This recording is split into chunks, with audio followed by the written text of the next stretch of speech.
Got beef?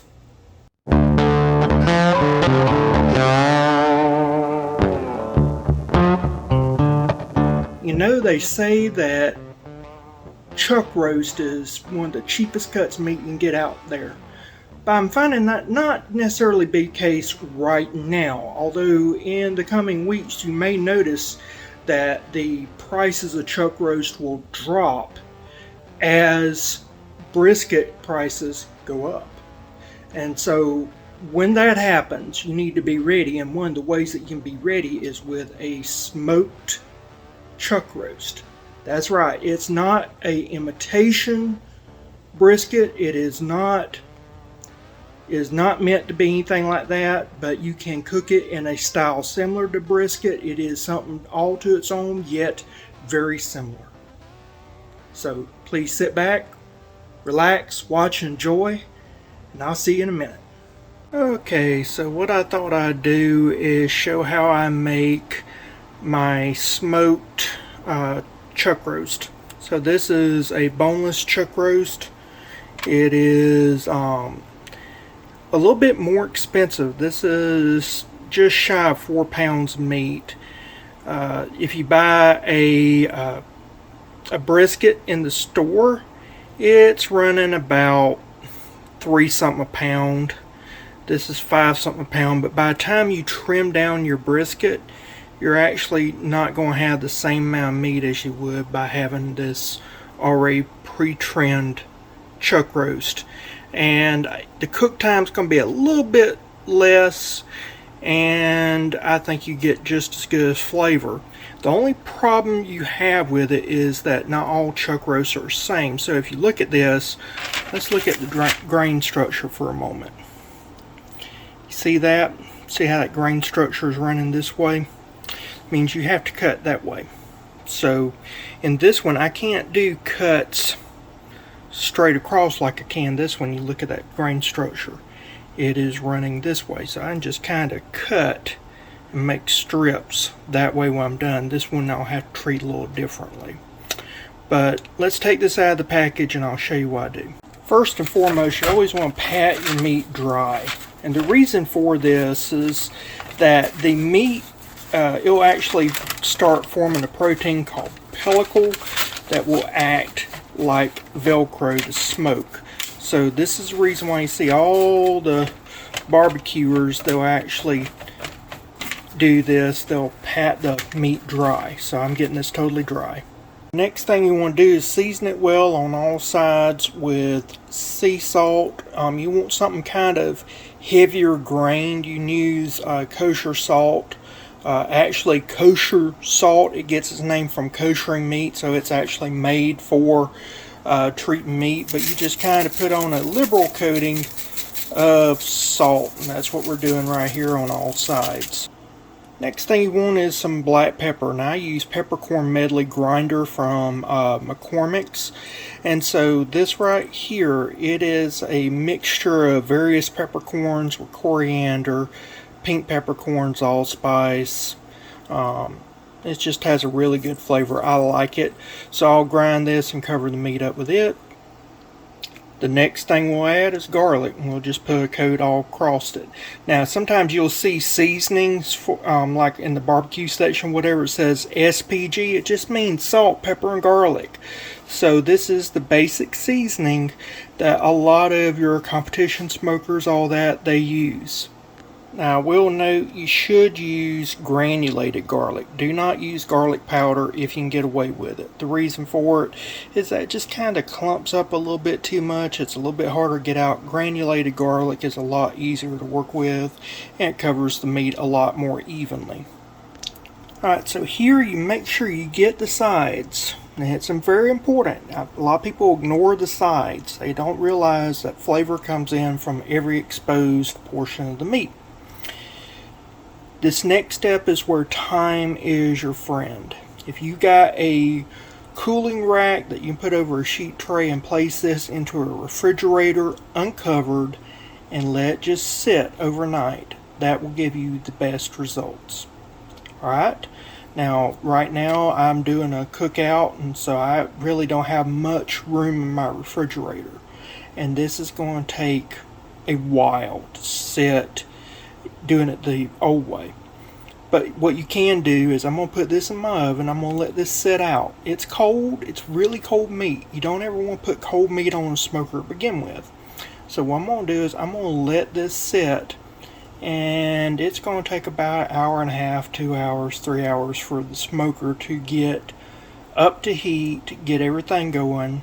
And so what I'm doing is I'm just going to let this sit in the oven and those flavors to build as best they can. But again, ideally, what you want to do is put this on a sheet tray over with a cooling rack over it, and then place these on the cooling rack and let them sit in the refrigerator overnight. That would allow the dry brining process to take place fully. That's where fluid comes out, dissolves the salt, and then absorbs back into the steak. It flavors the steak more internally. You get a better flavor. Also, the refrigerator will start taking the moisture out. You actually get better dehydration due to cold, not heat. And so when you put it in a refrigerator uncovered, it dries out that meat, and again that forms that pellicle so that you get better smoke penetration. But by placing it in the oven right now while I get my smoker ready, that is totally fine. It will still have a ton of flavor. So you can do it the quick and easy way that I'm doing, or you can do it the more traditional way and have a very flavorful piece of meat. Side by side, you could tell the difference, but I don't think it's enough to warrant all the time taken unless you're just trying to produce the best possible cut of meat that you could ever smoke. So what we're going to do now is we're going to put this in the oven. Next time you see me, I'll be at smoker. Alrighty, so I've got a little bit of charcoal over here, a little bit of charcoal over here. The meat will be there. That will just kind of keep my heat up just a little bit, not much. I'll put a little bit of wood I'm using. Lately I've been stuck on Chinese tallow wood. I just really like it. And the Florida style of smoking is a lot different than what you see on YouTube, where most of them use dry wood. We do not use dry wood, we use wet wood. And so that creates a smolder. And so I use the smoldering Chinese tallow or popcorn tree. So that's the top here. So fire over here on this side, fire over here on that side. Meat will be off the fire, and that will just keep a nice heat going. Inside we'll have some wood going here and have a fire in our smoke box. This smoke box is separated a considerable amount from this grill portion here, so it's more cold smoking. That's the reason why you do have to have a little bit of charcoal there, because it's so separated to get your heat up. So what I'm going to do now is I've already let the starter soak in. I'm going to light her up. As soon as the coals get white, we'll add on our wood. Now it'll take roughly about 45 minutes to an hour. Okay, it's been 2 hours. We're going to go ahead and put on our meat. There we go. Now I'm going to put on some wood. Okay, for this side I'm putting a piece of wood here. Now I'm putting a piece of wood here. That's just to help with the smoking process and to keep the coals going so they'll burn down, create smoke. Nothing big there. Putting the little cover things right here so they'll smolder. And then in the firebox, I'll add the rest of my wood that I'm going to chunk in from time to time. Alright. Now we'll just let this smoke. It'll sit for about, I don't know, I'll come out in about an hour and a half, 2 hours. We'll check on it. It'll probably sit for about 4 to 6 hours until it reaches an internal temperature of around 160 degrees. After it reaches about 160 degrees, I'll take it off. Then I'll wrap it up in what we call a Texas crutch. I don't have any beef tallow or any rendered bacon fat or anything of that nature, so I'm going to show you what I use. So this is something very easy for the average home cook to do.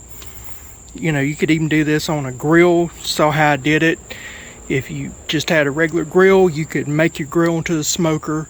You saw how I did it. It's not that hard. So this is very doable. Been just a few minutes, and the reason why I did that is I wanted this thermometer to get to about the right temp to show you. It's rocking just a little over 200 degrees Fahrenheit, not much more. 200 degrees, nowhere near 225. So we're in this smoking temperature here. I really can't regulate the temperature that much.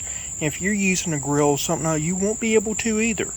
Not unless you have some type of really complicated apparatus. But I just kind of want to let you know this is what it's about rocking. The way I do is I just kind of put my hand on there. If I can hold it for about 5 seconds or so, that lets me know I'm at about the temperature I want to be at. So that's a good way of kind of telling. If you don't have a thermometer, you just put your hand on there about 5 minutes or 5 seconds, then you're good. So we're just going to let this smoke out. Smoking good. Got the smoke coming out. It's not a heavy smoke, and that's fine. I don't want a heavy smoke. I just want this to be kind of rocking along, kind of armchair smoke or rocking chair smoking, just real easy. Okay, here we go. It's been about 2 hours. Getting a little bit of smoke going on, not much. Try and get this heat back up. The heat went down a little bit. It was about 150 degrees. That's the thing when you do this smoking, you don't have anything to regulate it, like gas or electricity or anything like that, is that you do have to tend to it a little bit more, but it's looking good. So when I close this down, the heat will definitely be on it, and we're going to get a good smoke. I got to close this fire pit right here, this firebox. That right there, it's getting a little bit too hot. Got that going. Well, that smoke is pouring out now. Alright. And now what we'll do is kind of let this build up temp. One side is went dead. I may move some coals over, I may not. I may just leave it like it is. But right now we have got a ton of smoke. You can just see it billowing from that smoke box, and that's what I'm trying to get to stop right now. If you're hearing cracking and popping, it's because it's right before the 4th of July as I do this video. I tend to find that me doing gimmicky holiday videos really don't do that well. The algorithm doesn't like it.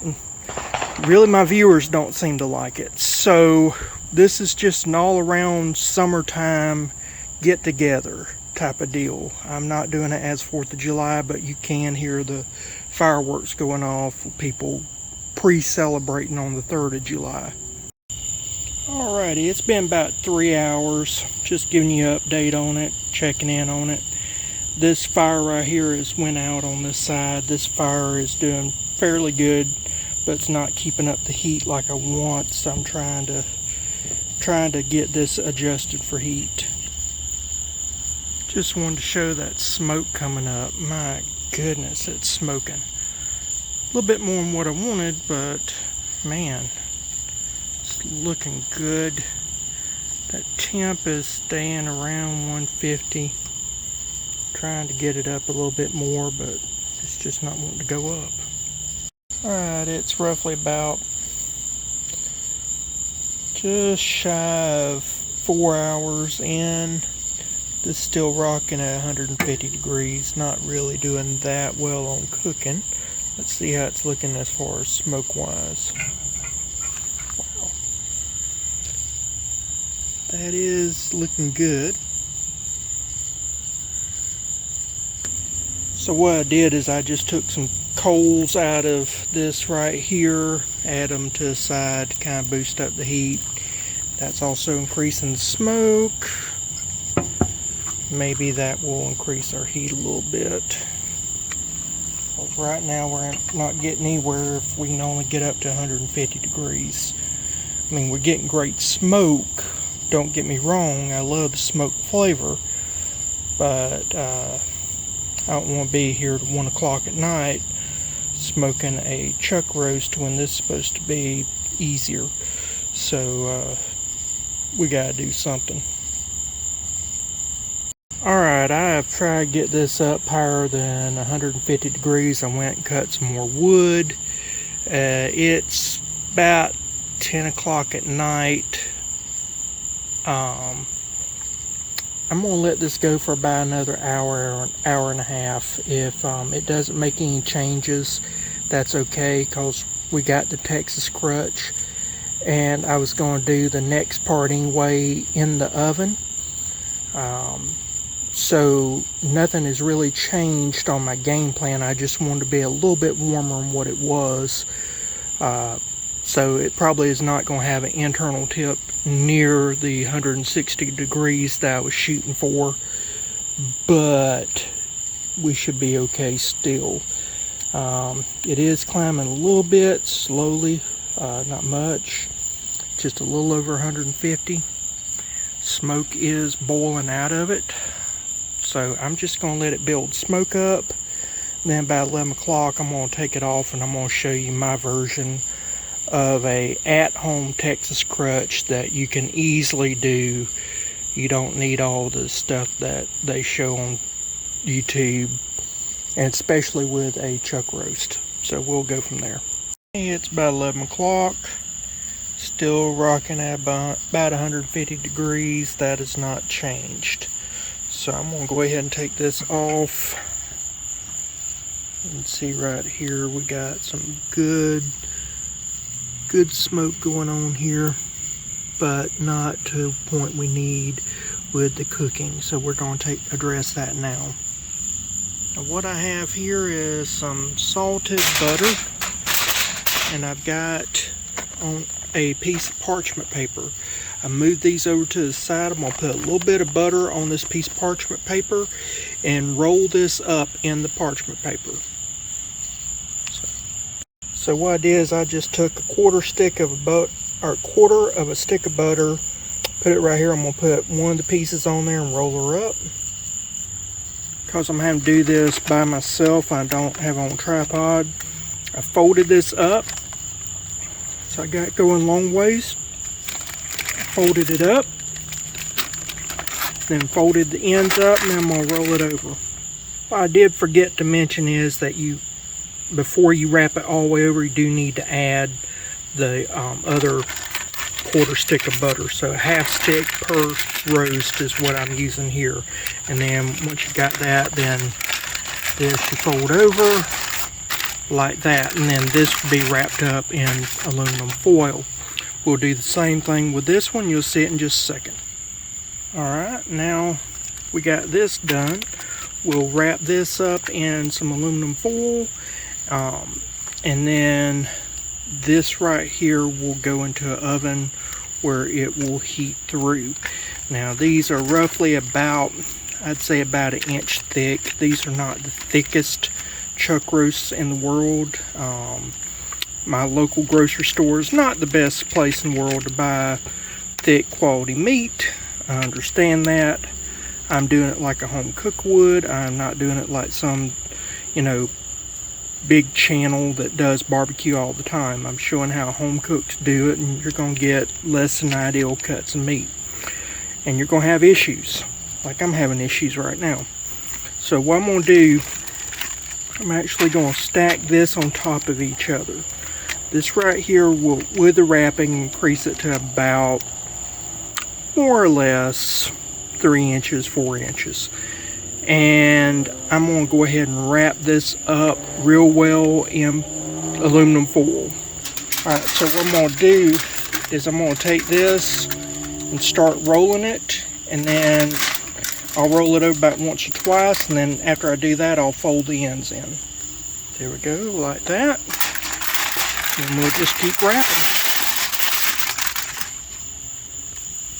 Now this right here will go into an oven, and we're going to let this sit for about more or less about an hour, hour and a half. Because it's so late, what I'm going to do is let this chill out in the fridge. So after I cook it for about an hour, hour and a half, I'm going to let it chill.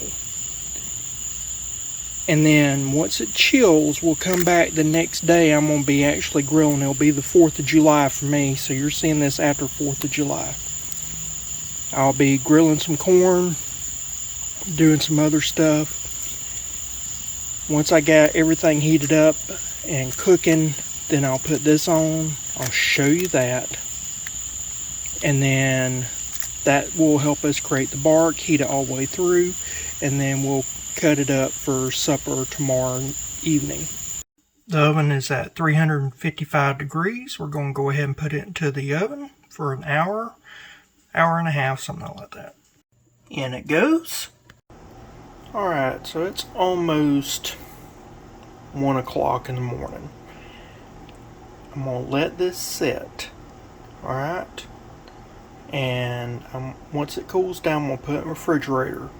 At this point, you know, if you was doing a bunch of them, you could actually put this in the freezer and save them for later.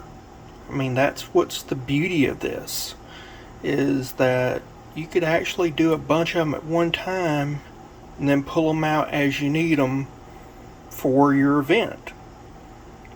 And so if you catch a bunch of them on sale, you know, chuck roast, and it's not $5 something cent a pound, $3 something cent a pound, whatever, you could do a bunch of them. And just put them in the freezer after you've done this step here. Don't do it beforehand, do it at this step. Now next time you see me, it'll be next day, and these will go on the grill, and we'll bring them up to temp and serve them up. As you can see, I got the grill rocking. It's just a little bit above 350 degrees, around 375. Smoking away. When I grill, I like to have the best usage of the grill possible, which means that I actually try to cook multiple meals at one time so that I'm just not wasting time. So what I'm doing now is I'm just flipping all this stuff. We're going to eat this today for lunch. So this is our lunch. And then when I get done, we'll work on supper. So I'll be back in a minute. Alright, so what I did is I took one of the chuck roasts. I put it in the freezer. It'll stay there for however long I wish. So I mean, this is a great way that if you know, around Thanksgiving, October, December, if you're wanting to have smoked meats, even like for New Year or something other, you could do it. Buy it cheap when it goes on sale in the summertime usually. Right now it ain't going on sale yet. But if you wait until it goes on sale, you get a bunch of them, do them like this, and then freeze them, and you can have them in the winter. This is one that you kind of want to treat just like a steak, about 5 to 7 minutes, kind of hardening up that bark right there. 5 to 7 minutes on each side just to get that kind of crisp up a little bit. It's already cooked all the way through, remember, so we're not trying to actually cook it, we're just trying to get this warm through and to make that outside a little crisper. So we'll put this on for about another 5 to 7 minutes on this side, take it off, wrap it up like you would a brisket, let it sit for about 30 minutes, and then slice it. I tell you what, that don't look good. I don't know what to tell you. Now it's time to cover it up with some tinfoil and let it rest. Alright, so right here we got our meat. I'm going to go ahead and unwrap this and cut this. Cut this. This.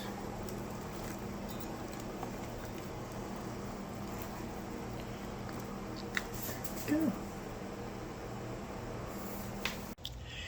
Yeah, that was nothing short of fantastic. That was awesome.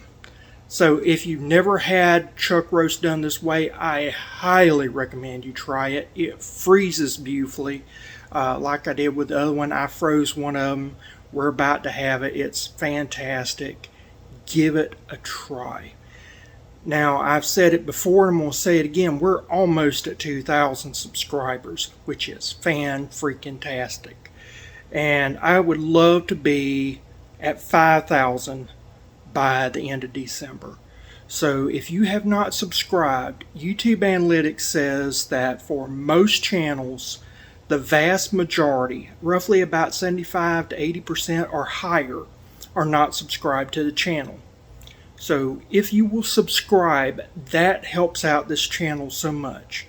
You do not realize, even though I don't get more money for subscribers, the algorithm treats my videos differently the more subscribers I have, and it also allows me to get sponsors. YouTube does not pay enough for me to recover my costs. When I do these videos, it does not help me recover my production costs. But sponsors do. So if you will go ahead and hit that subscribe button, it really will help out in the long run and help keep this channel going. It's the best thing that you can do for this channel or any channel on YouTube. And as always, I love to hear your comments. I've got some of the best subscribers in the world. Yes, I do have some trolls that come along, but those aren't subscribers. They're not you. They're not going to be to the end. That's the reason why I never say please subscribe at the beginning. I could do that and say please subscribe in the beginning, and I'd probably get some trolls that would join. I don't want trolls. I want the devoted. And if you're watching to the end, you're one of the few that I want. You're my kind of people, and you're the ones that make this channel strong and growing, and I benefit from your comments. I benefit from anything that you wish to share. If you tried this, tell me about it. All that stuff really does help me improve what I'm doing.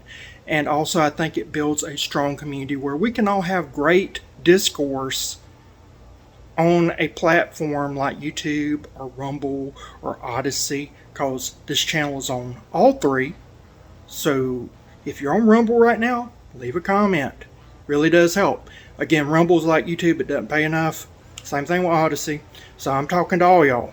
It doesn't matter what platform you're watching this video on. It really does matter.